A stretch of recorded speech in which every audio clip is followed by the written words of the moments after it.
remercier à tous les amis de la presse pour vous être déplacés afin de participer à ces petits échanges que je veux républicains.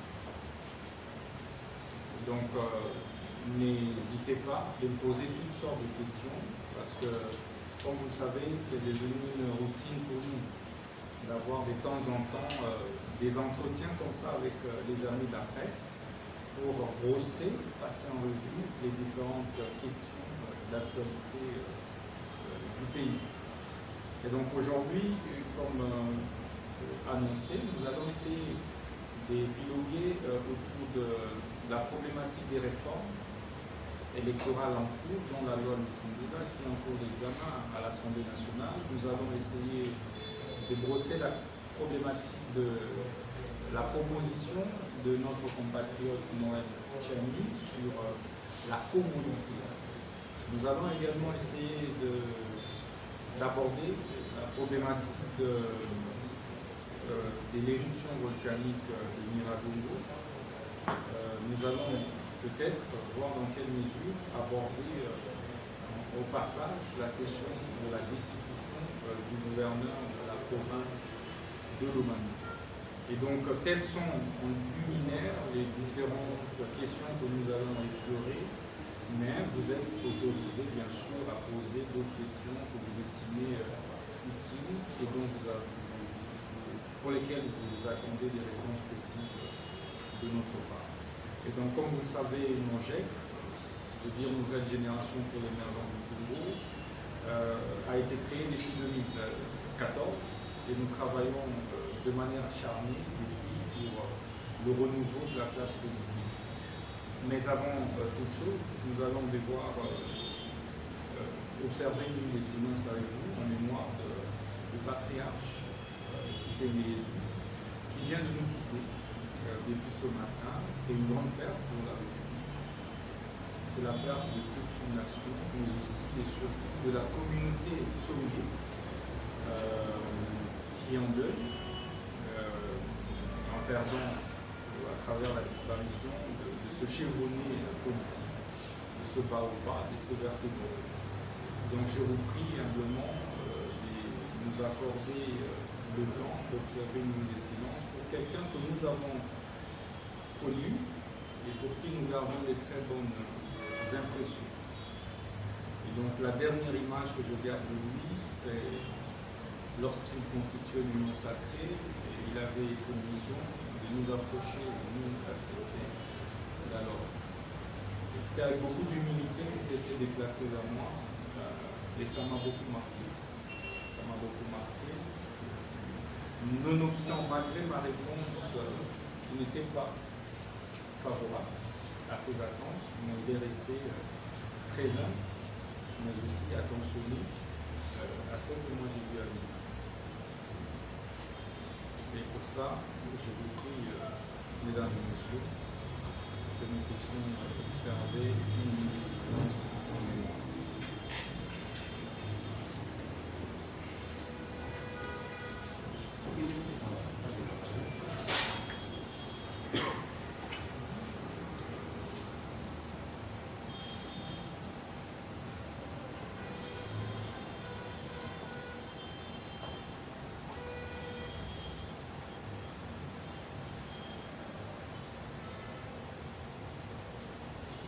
Merci beaucoup. Merci. Merci. À l'occasion, nous présentons donc nos condoléances les plus attristées, non seulement à sa famille biologique, non seulement à toute la communauté Songé disséminée à travers le monde, mais aussi à la famille présidentielle, au président de la République. Je sais que c'est douloureux. Nous compatissons avec eux. Au-delà de nos clivages politiques, nous sommes d'abord congolais. Au-delà de nos appartenances politiques divergentes, nous avons des voix en tant que Congolais et nous solidariser lorsqu'il y a un drame qui s'abat sur telle ou telle personne. Donc nous présentons nos vives condoléances à la famille politique ainsi que biologique des cela étant dit, d'entrée des jeux, permettez que je félicite en même temps, par cette occasion, M. Billy Kambale, un jeune ami avec qui on a beaucoup milité, mais qui est aujourd'hui porté aux plus hautes charges de son parti UNC. C'est un jeune compétent qui a été placé à la place qu'il faut. Je félicite en même temps le président Kamere parce que c'est un message fort qu'il a lancé à la classe politique en général. Après le président de la République, je crois que c'est le président Vital qui vient aussi d'asséner un enseignement du renouveau politique. C'est notre génération qui gouverne maintenant, on n'en peut rien. Donc face à un Premier ministre de 43 ans, face à un président du plus grand parti politique de notre pays, Jean-Marc Abound, qui a maintenant 40 ans, je crois qu'il est plus que temps que de plus en plus d'autres formations politiques comprennent le message et fassent au risque de disparaître. Parce que les enjeux futurs seront des enjeux de taille, de terrain, de bataille frontale qui nécessiteront impérativement de l'énergie. Et nous convions sincèrement les autres formations politiques à suivre emboîter les pas parce que telle a toujours été la lutte de la nouvelle génération pour l'émergence du pays. S'agissant des questions un peu profondes pour lesquelles nous sommes là, comme vous savez, nous avons plusieurs fois communiqué sur la question de la réforme, ou la question des réformes. Vous savez, mes chers compatriotes, que nous avons eu 3 cycles électoraux qui ont malheureusement accouché de plusieurs crises qui ont plombé la République jusqu'aujourd'hui. Et pour ne plus récidiver, replonger le pays dans les mêmes crises récurrentes, nous avons suggéré, NOJEC en tout cas, a suggéré que des réformes électorales cette fois-ci se fassent de manière consensuelle à travers la mise en place d'une commission quadripartite qui serait composée de la majorité du pouvoir, de l'opposition républicaine et radicale, des confessions religieuses, mais aussi de la société civile. Et cette commission aurait pour mission de mettre en place une grille des réformes à soumettre au Parlement pour les mouler en texte de loi. Voilà la proposition que nous avons soumise et c'est pour ça que nous avons demandé à l'Assemblée nationale de revenir, de suspendre temporairement les discussions autour de la loi de Congo sur la CENI. Nous estimons que cette loi risque encore d'être à la base des crises qui vont pratiquement déstructurer la République. En fait, la République n'appartient pas à un seul camp politique. La République n'appartient pas seulement à ceux qui ont des députés à l'Assemblée nationale. Pour que eux seuls puissent répartir, comme on le constate, les postes au niveau de la CENI. Nous voulons d'un arbitre neutre. NOJEC souhaite que les jeux électoraux, les joutes électorales à venir soient arbitrés par des personnages neutres, qui ne sont ni de gauche, ni de centre, encore moins de droite. Et c'est pour ça que NOJEC en appelle une fois de plus au sursaut patriotique, pour dépolitiser complètement la CENI. Il en va de l'avenir de la République. Et donc, ce qui s'est passé à l'Assemblée nationale jusqu'ici, où nous avons vu comment des acteurs politiques qui ont plongé le pays dans le chaos au travers des répartitions partisanes, des postes de responsabilité à la CENI, est condamné. Et nous condamnons, dénonçons ça de la manière la plus ferme.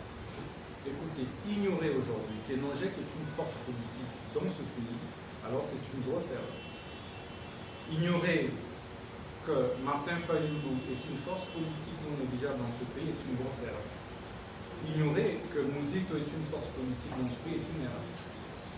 Parce qu'en fait, les batailles à venir vont au-delà de la composition de l'Assemblée nationale telle que cela est sorti des dernières élections de 2018.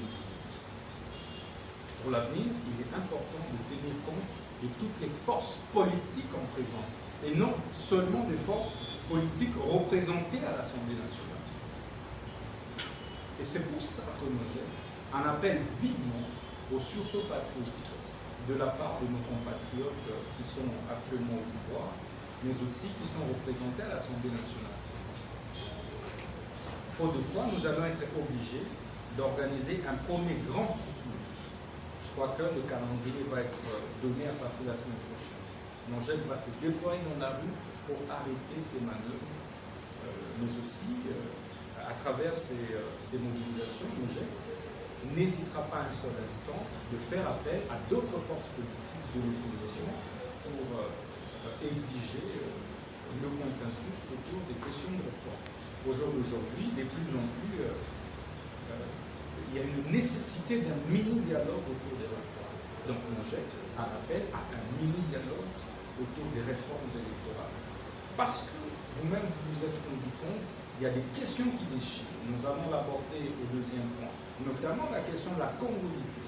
Mais c'est des questions essentielles qui vont toucher naturellement aussi bien aux réformes constitutionnelles. Mais comment on en arrive là s'il n'y a pas de discussion préalable entre acteurs politiques? Donc voilà la position de Nogel sur la question des réformes électorales. Disons que la CENI doit être totalement dépolitisée, mais en associant tous les acteurs politiques, toutes les forces politiques en présence, au-delà de celles qui sont représentées à l'Assemblée nationale. Vous n'allez pas me dire que la société civile à laquelle on a réservé un poste ou deux au bureau de la CENI peut mobiliser plus que la Mouka de Fayou, plus que ESID ou plus que Nogel. Il y a bien sûr des ASBL qui se font passer pour société civile et qui facilement s'empiffrent comme ça des postes au nom tout simplement des considérations partisanes. Non, le pays a besoin de la paix. Donc, s'il faut discuter de l'organisation de la CENI, Nogel exige impérativement des discussions ouvertes entre différentes forces politiques en présence. S'agissant du deuxième point, chers camarades, c'est celui qui est concernant la congruité. Écoutez, pour nous, Nogel, nous pensons que c'est une question essentielle. C'est une question essentielle qui appelle à des profondes réflexions. Mais nous rappelons qu'autant chaque citoyen a le droit d'initier une quelconque réflexion que ce soit, autant un autre citoyen peut avoir le droit de répliquer à cela. Et donc, les guéguerres qui s'observent sur les réseaux sociaux autour de la question de la congruité procèdent en fait de la santé de notre démocratie. Et Nogel encourage ce débat. Comme vous le savez, sur cette question de limitation d'accès à la présidence de la République à une catégorie congolaise, Nogel avait déjà émis son point de vue. Pour Nogel, et je le rappelle, ne peut être candidat à la présidence de la République. Et je voudrais que vous puissiez me saisir. Qu'un citoyen né sur les territoires congolais, né sur les territoires congolais, de père ou de mère congolais. Voilà la proposition que nous avons formulée. Et le moment venu, lorsque l'on mettra en place la commission quadripartite, nous aurons l'occasion de pouvoir argumenter à propos. Et donc, que ce soit Noël Tchani qui estime que non, pour lui, c'est de père et de mère et conjonction de coordination, nous pensons où. Mais on ajoute en disant il faut impérativement que ce compatriote naisse sur le territoire congolais. Ceci a un sens. Parce qu'en fait, il faut qu'il y ait un lien entre la personne qui veut briguer la magistrature suprême et le sol congolais. Mutolu nayo bakunda yango wapi. Mais ce n'est pas pour rien aux États-Unis. Tu peux avoir été, je ne sais pas moi, le premier de ta classe, etc. Tant que tu n'es pas né sur le sol américain, tu peux être de père et de mère américain, mais tu ne peux pas briguer la magistrature suprême. Et pourquoi nous nous proposons où et non et? Parce que nous estimons que la question de la congolité a longtemps divisé la République. À partir du moment où on a transcendé l'État, vous savez, c'est Saint-City qui vient mettre fin à cela. Qui est congolais? Il faut partir de là. Qui est congolais? Et congolais, toute personne dont un des parents est congolais. Ça, c'est de manière simpliste. Donc, on parle de la nationalité par appartenance, par filiation. Et congolais, tous citoyens, dont un des parents est congolais. Ça veut dire que si ta mère est congolaise, ton père est étranger, tu es congolais d'origine. Il faut distinguer aussi la problématique de la nationalité d'origine de celle d'acquisition. Seuls les Congolais d'origine peuvent briguer la magistrature suprême. Mais qui est Congolais d'origine? J'insiste, c'est celui dont un des parents est congolais. On avait mis cette incise, mais à partir de quand on peut se dire avoir été né d'un père congolais? En fait, est congolais tout celui qui appartient à une ethnie qui constituait ce qu'est devenu la RDC en 1960. Ça, c'est l'article 10 de la Constitution et l'article, je crois, premier de la loi du 12 novembre 2004. Nous avons eu en fait le temps d'écrire sur la question de la nationalité. Ça, c'est notre ouvrage que nous avons publié en 2015. Donc, ça ne date pas d'aujourd'hui. 2015. Édition Arnoux. C'était en Belgique à l'époque. Où nous parlons de la nationalité multiple, un impératif pour la reconstruction et le développement de l'Afrique.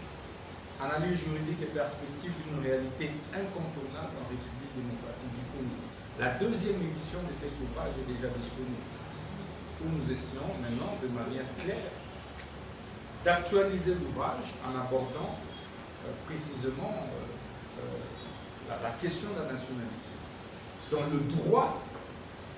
le droit congolais à la nationalité est un droit complexe.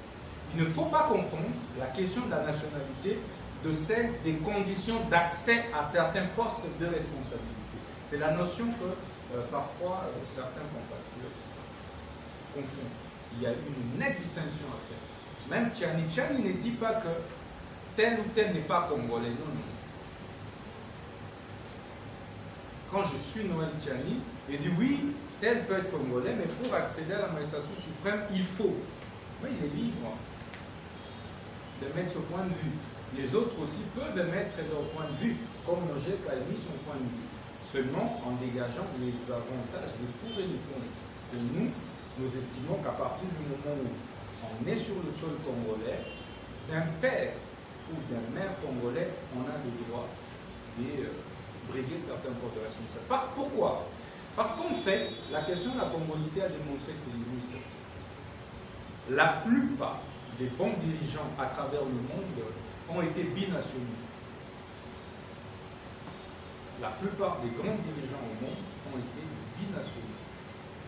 Quand vous interrogez les Ogil et Sarkozy, vous verrez que, bon, il n'est pas proprement originaire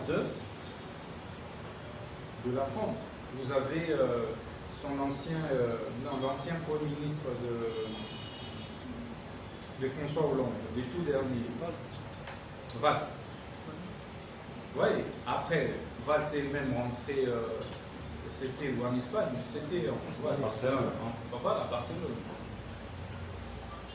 Donc vous avez autant d'exemples à travers le monde qui vous prouvent que les meilleurs, la question de nationalité est une question purement juridique qui va au-delà de la conception sociologique du chose. Donc l'attachement, quelqu'un peut être beaucoup plus attaché à sa nation qu'un Congolais d'origine. Mais la plupart de ceux qui sèment la terreur et la désolation à l'est du pays, mais sont des Congolais de père et de mère. Donc, il ne faudrait pas limiter aujourd'hui la République démocratique du Congo aux seules considérations liées à la nationalité. Il faut plutôt voir qu'est-ce que ce compatriote est capable de faire pour sa patrie. Qu'est-ce qu'il a déjà fait par le passé? Est-il digne? Il y a par exemple des étrangers qui octroient autant d'emplois aux Congolais ici que les Congolais, qui parfois nous passons du temps à voler. Il y a nos compatriotes qui passent le temps à détruire nos entreprises publiques, à aller piller en quantité avec même certains magistrats et tout, les ressources des entreprises publiques. Donc entre celui-là et un étranger qui choisit la RDC comme seconde patrie, ou mieux, quelqu'un qui est né d'une mère congolaise, il faut poser la question, a-t-il choisi de naître au Congo et d'une mère congolaise? Bon, quelqu'un comme celui-là, n'est-il pas votre frère congolais? Admettons que sa mère soit par exemple Lunda, soit Soumé, soit Luba, soit Lulua. Ce compatriote n'est-il pas congolais? Donc, pour nous, nous pensons qu'il faut aller au-delà de la problématique de la congolité pour voir l'intérêt supérieur de la nation et mettre en avant la dignité dont peut se prévaloir un compatriote pour occuper tel ou tel poste. Les grandes nations qui se sont développées au monde sont celles qui se sont ouvertes en fait, qui ont ouvert leur nationalité. Donc la nationalité est une question purement juridique.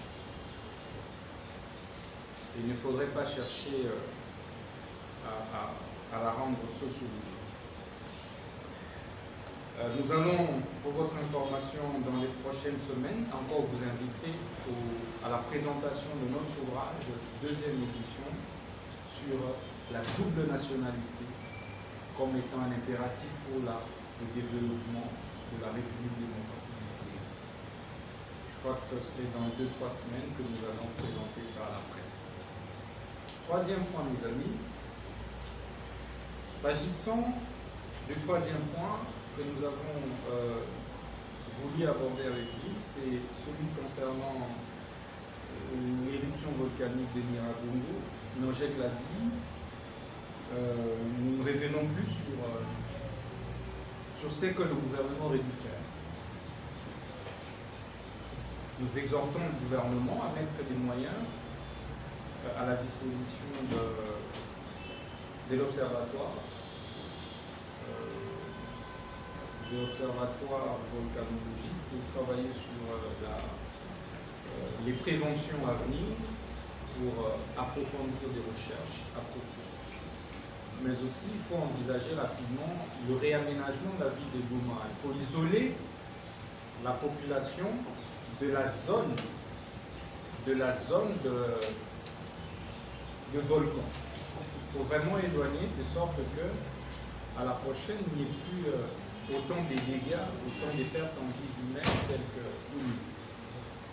La prise en charge de l'État doit s'accélérer, des sinistrés doit s'accélérer.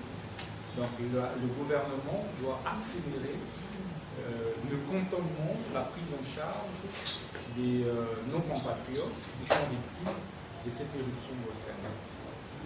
Et pour ça, Nojek a invité vivement le gouvernement à consolider, non seulement mettre en place ce fonds, mais aussi à le consolider.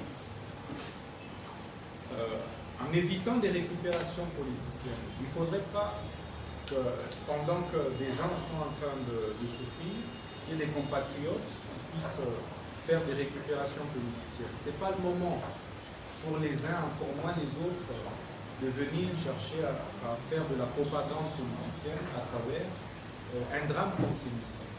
C'est un drame qui appelle à la cohésion nationale, qui appelle à l'unité nationale et non à des divisions, à des récupérations propagandistes. Si tu as ton argent, tu veux aller aider nos populations, il faut le faire avec beaucoup d'humilité. Encore que, en effet, c'est donc seulement quand soit on a été au pouvoir ou on est au pouvoir. Donc nous dénonçons, ce n'est pas un pays des dons, c'est à la République de mettre en place un fonds. Et tout compatriote qui veut contribuer passe par le fonds qui est mis en place par le gouvernement de la République. Ce n'est pas une période de campagne, encore moins de propagande politique.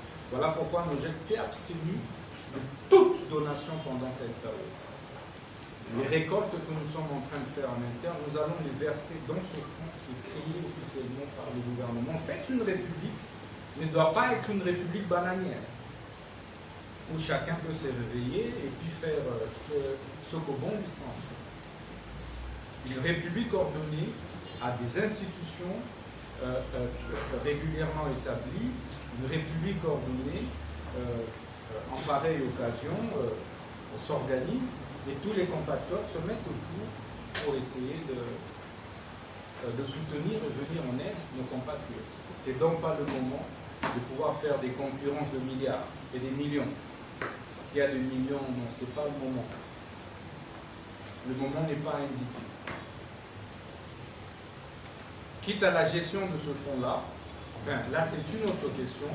Il existe le mécanisme de contrôle des services publics de l'État. Donc nous appelons vivement à la coordination des aides qui sont collectées en faveur de la population de Goma. Jusque-là, il y a une anarchie, on ne dit pas son nom. Tout le monde se réveille un bon matin, moi j'ai créé un fonds. Non, ça doit cesser. J'invite vivement nos compatriotes à éviter de faire de la question des morts de nos compatriotes une question de propagande politique. Et ce n'est pas juste.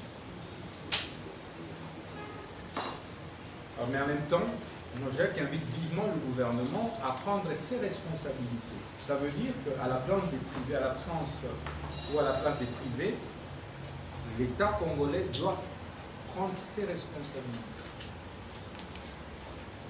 Doit agir vite et en toute responsabilité.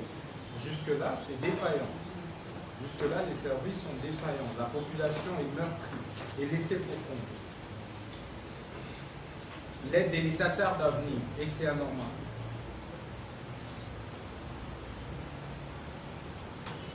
Merci beaucoup. Et enfin, nous allons chuter par la question de l'échéance du gouverneur de Lomami, qui s'est d'ailleurs organisé aujourd'hui. Nous appelons vivement à la consolidation de la stabilité au niveau des provinces. Les institutions provinciales sont très instables. Il est difficile de développer le pays dans cet état de choses. Il faut rapidement que le gouvernement central et le président de la République prennent ses responsabilités pour essayer de remettre de l'ordre au niveau des institutions provinciales. Il y a une anarchie telle que il est difficile à ce stade de pouvoir développer des provinces ou une province, des territoires avec ces genres de climat, de confrontation assez récurrent entre gouverneurs et assemblées provinciales, entre gouvernement provincial et les assemblées provinciales. Il faut, nous conseillons vivement une conférence de gouverneurs, mais à laquelle seraient conviées aussi les assemblées provinciales. Il faut des rencontres, mais aussi des séances de pédagogie citoyenne, de pédagogie institutionnelle entre les différentes assemblées provinciales et gouvernements provinciaux. Donc voilà notre position sur la question de la destitution du gouverneur de Lomami, mais en même temps que la Cour constitutionnelle, qui est en fait garant des libertés et droits fondamentaux, puisse faire en sorte que lorsque des droits et libertés de nos compatriotes sont mis en mal, que le droit, alors le bon droit, soit atteint. Voilà, je vous remercie. Je suis à votre disposition pour les questions. Structuration de l'IFCC. Non, la première question, c'est les chômages à Bon, moi je pense qu'il ne faudrait pas politiser une question de nom. Nogec refuse de faire de la récupération politicienne sur des questions de nom. D'autant plus que la mort, c'est le costume que tous sommes appelés à porter à un certain moment.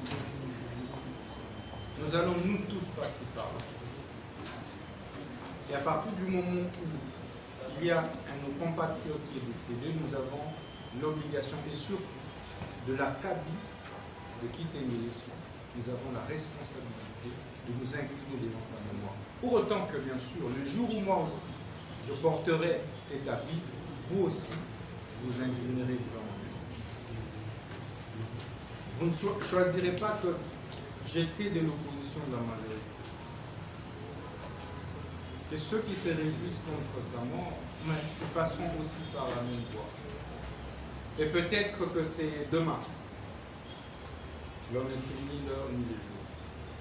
Donc, Nogec fait de l'opposition républicaine et refuse d'être irrationnel face aux évidences de la vie, comme celle liée à la mort. Une fois de plus, nous nous inclinons devant ce patriarche qui a fait preuve de beaucoup d'humilité en notre égard. Nous avons appelé. La dernière fois où nous l'avons vu, c'est quand il vint nous rencontrer la veille de la Constitution, de la création de l'Union sacrée. Il a fait le déplacement, déjà pour un patriarche de cet âge, faire les déplacements vers où nous étions, c'est un acte qui nous a beaucoup marqué. Voilà, donc nous continuons à le pleurer et nous regrettons beaucoup qu'il soit décédé. Quant à juger les gens, chacun, seul Dieu sait juger les uns les autres. À propos des consultations initiées par l'autorité morale de la famille politique, là, écoutez, jusqu'à preuve du contraire, Nogec n'a pas encore démissionné du FCC. Nogec est cofondateur du FCC. Si vous voulez, cofondatrice. À la création du FCC, nous avons été là et nous avons apposé notre signature. Et comme vous le savez, nous avions refusé de jouer au vagabondage politique. Et donc, nous attendons, bien sûr, l'issue des consultations initiées par l'autorité morale pour prendre une position. Il pourra soit rester en interne, soit être connu. Voilà ce que je peux dire. Mais sinon, s'il y a des questions internes, et là j'en profite pour répondre à Ivan, lorsqu'il aborde la contradiction qu'il semble remarquer entre nos positions et celles du FCC. D'abord, il faut rappeler que Nogec est une institution politique autonome, enregistrée régulièrement au ministère de l'Intérieur. Même la charte du FCC nous reconnaît cette autonomie. En fait, c'est pour ça que nous avions signé la charte du FCC. Et donc, au vu de cela, pas de moment où on n'a jamais été associé à un débat sur les réformes au sein du FCC, nous avons la latitude d'émettre de manière autonome un point de vue qui n'engage pas du tout le FCC, mais engage les regroupements politiques. Et sur ce point, que ce soit en interne, que ce soit en externe, j'insiste, nous ne devons pas répéter les habitudes qui ont plongé le pays dans le chaos. Il faut tenir compte des différentes forces politiques en présence. Aujourd'hui, avec beaucoup d'humilité, vous ne me direz pas que NOJEC est une formation politique méconnue du grand public. Vous ne me direz pas que NOJEC n'a pas de militants ici à Kinshasa, tout comme à travers le pays. Vous ne me direz pas non plus que Martin Fayulu n'a pas de militants dans ce pays. Vous ne me direz pas que la MOUCA n'a pas de militants dans ce pays. En fait, ignorer cet état des choses, c'est commettre une grosse erreur politique. C'est encore, en fait, chercher à plonger le pays dans une crise.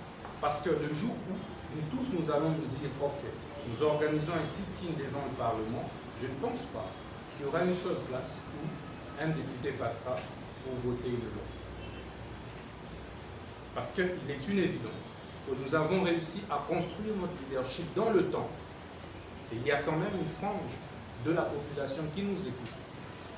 Donc NOJEC a des bastions précis où quand il donne un mot d'ordre, et la population suit. C'est entre autres à Lubao, c'est entre autres à Cabinda, à Kisangani, et à bien d'autres endroits. Quand nous disons, mais nous ne sommes pas d'accord avec ça, il faut une ville morte et la population va observer. Faut-il en arriver là? Nous nous disons non. Il faut mettre tout le monde autour d'une table. Évitons de commettre les erreurs du passé, où certains compatriotes ont le droit de se répartir les postes politiques au niveau de la CENI et pour pouvoir simplement se repositionner pour les élections à venir. L'enjeu ici, pour ces partis, c'est quoi? C'est d'avoir des représentants de la CENI et tricher encore. C'est tout. Nous voulons d'une compétition réellement transparente. Ceux qui ont dit hier que NOJEC n'avait pas de poids politique, parce qu'eux avaient des représentants à la CENI, allons maintenant aux élections en 2023, avec une CENI dépolitisée. Nous avions proposé, nous réitérons notre proposition, le cardinal honoraire Monseigneur Passigna à la tête de la CENI. Ça veut dire qu'à la place, si on a un autre personnage politique de cet acabit qui ne peut être influencé par aucune vague politique, bien écoutez, nous sommes d'accord. Mais que de nous embarquer une fois de plus dans un train ou dans un jeu dont les résultats sont connus à l'avance, ça, NOJEC refuse. Et nous allons mobiliser la population pour obtenir le consensus. NOJEC, sa voix doit être entendue. Et c'est une voix de raison. C'est quoi? C'est que des compatriotes se remettent autour d'une table pour aborder spécifiquement, non pas la question de partage de postes de responsabilité, mais plutôt question de réforme. Donc, vous comprenez que je n'ai pas quitté FCC. Je suis membre du FCC, mais j'ai joui, NOJEC jouit de son autonomie. S'il y a une question de classe, de Mboke, grâce. Question au bas qui est Tchani, voilà, on a compris. Question à Tchani. Il y a Tchani. Non, et c'est là qui au landa malam. NOJEC est l'oublié. Compatriotes, nous soyons libres. Il y a pour émettre un point de vue.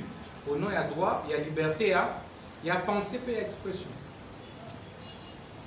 Donc, ndeko na biso Noël Tchani aza na droit na ye opelisa ye tout comme NOJEC aza na droit na ye ya ko loba ete non mpona biso NOJEC esengeli nde mpona kozala président de la république kobotama nanu na Congo mpe kozala na tata moko tata to mpe mama azala congolais. Donc eza ndenge moko na Noël Tchani te ndeko Noël alobi esengeli tata pe mama bango nyonso bazala bakongole biso tolobi te. Article 10 ya constitution ezali clair, congolais d'origine ya moto oyo tata moko tata to mama aza congolais. Mais biso tobakisi condition mosusu tolobi esengeli moto abotama na Congo nde baquestion wana tolobi eleka na assemblée te même temps nakoyoka bato bao banon ekóma na assemblée te biso tolobi mokonzi ya mboka ye nde aza garant il y a une institution. Atia en place commission pour quadripartite. Wapi biso nyoso tokoya na ba proposition na biso na kati. Nawe ya Tchani, nawe ya Nojet, nawe ya bandeko na biso ya Katumbi ensemble. Na ya ba mususu, na ba ya UDPS, na ba ya ba PPR ya ba parti nyoso biso nyoso tokutani dotie wana. Et puis de trouver consensus. Et là, on y a biso à l'aise pour préserver paix sociale. Voter en gros comme un élément de la grille, il y a la réforme. Tant que tu as ici la grille, de le Parlement, tu lobby, ok, au salami niveau, au moulin en loi. Tel que ça avait été fait, dans la City, dans le bisoto, un mini dialogue autour des réformes électorales.